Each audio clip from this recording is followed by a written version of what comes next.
Sumulpot na naman ang mga bali-balita tungkol daw sa pagpapakasal ni Alden Richards at Catherine Bernardo. Makikita rito ang mga balita na nagkukumpirma sa umano'y pag-amin daw ni Alden Richards. Isa na rin kasi dito ang mga pinagsasabi ni Joros sa kanyang mga interview na nagpapatunay daw ng may mga kislap manangging samahan ni Alden Richards at Catherine Bernardo noong nagsushooting ng Hello Love Again. Marami rin ang mga vlogger na nagkukumpirma dito ang ginagawa raw umano ni Alden Richards at Catherine Bernardo. Ngunit gaano ba ito katotoo? Ang mga nagpapakalat na nagpakasal daw umano si Alden Richards at Catherine Bernardo ay isa sa mga bashers na kahit kailan ay hindi kailangang paniwalaan dahil ito ay nagsasabi lamang ng kung ano-ano. Dinadagdagan lamang ito ng iba't ibang mga vlogger na talagang gustong masira si Maine Mendoza at Alden Richards. Dahil kahit si Maine Mendoza ay nagtataka at hindi kayang paniwalaan ang ganitong mga balita, lalong-lalo na at kilalang kilala niya si Alden Richards, ang pag-uugali nito at ang loyalty niya sa kanya. Kumakalat nga ang ginawa raw pagpapakasal ni Alden Richards at Catherine Bernardo, ngunit wala itong katotohanan.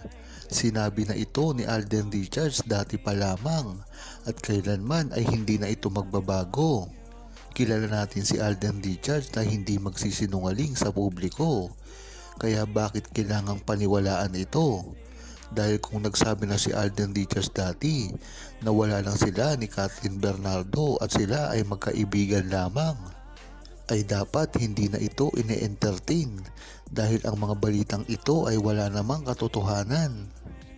Bagamat maraming naniniwala dito na mga bashers at mga naninira kay Maine Mendoza at Alden Richards, ay talagang hindi dapat ito paniwalaan ng publiko dahil matatalino na ang buong Aldab Nation at kahit kailanman ay hindi na sila maloloko ng ganitong balita. Lalong-lalo na alam ng buong Aldab Nation na ang paninirang ito ay dahil lamang sa kasikatan ngayon ni Alden Richards at Maine Mendoza. Isa na rin ito na dahilan para masira at makagawa ng ibang proyekto ang lalaki at babae man na gustong makatrabaho si Alden Richards at Maine Mendoza. Dahil kung matatandaan at mapapansin nyo lamang, napakaraming babae ngayon ang gustong makatrabaho si Alden Richards. Kung mapapansin nyo sa mga interview ng mga babaeng ito, ay si Alden Richards ang bukang bibig nila at kahit kailanman ay hindi sila naghangad ng iba. Gustong gusto talaga nila ang kasikatan ni Alden Richards ay mapunta rin sa kanila. Kaya nga ganito ang nangyayari. Hindi man natin mapilit kung sino-sino ang mga naninira kay Maine Mendoza at Alden Richards, ay kailangan naman nating matuto sa mga naging pangyayari noong Aldab pa lang. Kung matatandaan nyo ay napakarami na rin ng mga nanira kay Maine Mendoza at Alden Richards. Lalong-lalo na ang mga bashers nila na alam naman natin kung saan nanggaling at ito ay nagtutuloy-tuloy pa rin. Ito ay ang mga fans ng mga Brand X at lalong-lalo na ang mga fans ng Katniel dati na talagang sa simula pa lamang ay alam natin na gustong-gusto ng sirain si Maine Mendoza at Alden Richards, lalong-lalo na ngayon na sila ay napakasikat at napakatayog ng karir. Dapat nga ay hindi nila sirain ang relasyon ni Maine Mendoza at Alden Richards dahil sa bandang huli sila lang rin naman ang makapagsasabi kung ayaw na nila sa isa't isa. Hindi pa ngayon ang oras dahil hindi nila pag-amin sa publiko ay talagang gusto rin nila itong mangyari dahil nga naman ang pag-amin nila sa publiko ay katumbas ng kasiraan nila. Dahil marami nga ngayong naninira sa kanila, hindi pa sila umaamin ng tahasan.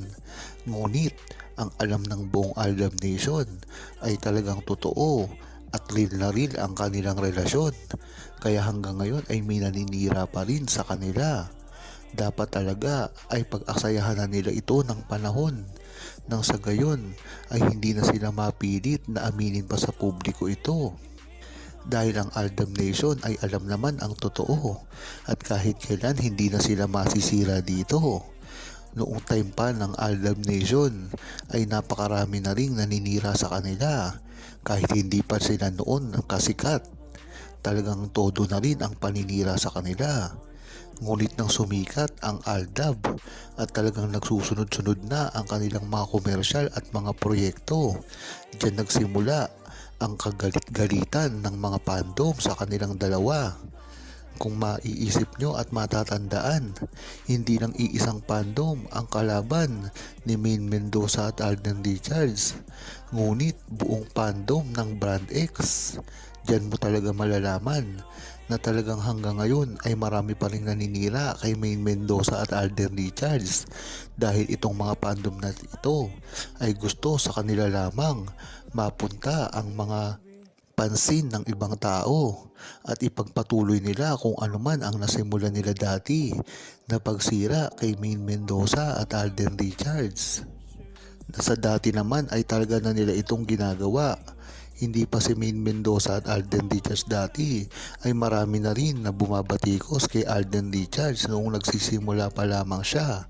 Kaya dapat ay maging matalino ang buong Aldam Nation at kahit kailan hindi ito pwedeng mangyari dahil pag nasira nila si Alden Richards at Main Mendoza ay katapusan na ng lahat ng mga fandom na gustong sirain si Main Mendoza at Alden Richards.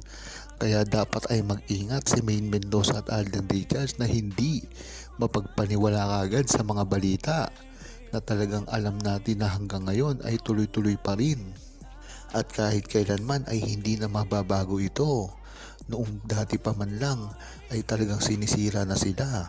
Ngayon pa kaya na talagang nagbubuga ng apoy si Main Mendoza at Alden Richards sa lakas ng kanilang karir. Kaya kahit anong gawin nila ay alam natin na hindi masisira ang relasyon ni Main Mendoza at Alden Richards. At talagang ang target lamang ng mga bashers at naninira dito ay ang mga walang alam patungkol kay Main Mendoza at Alden Richards.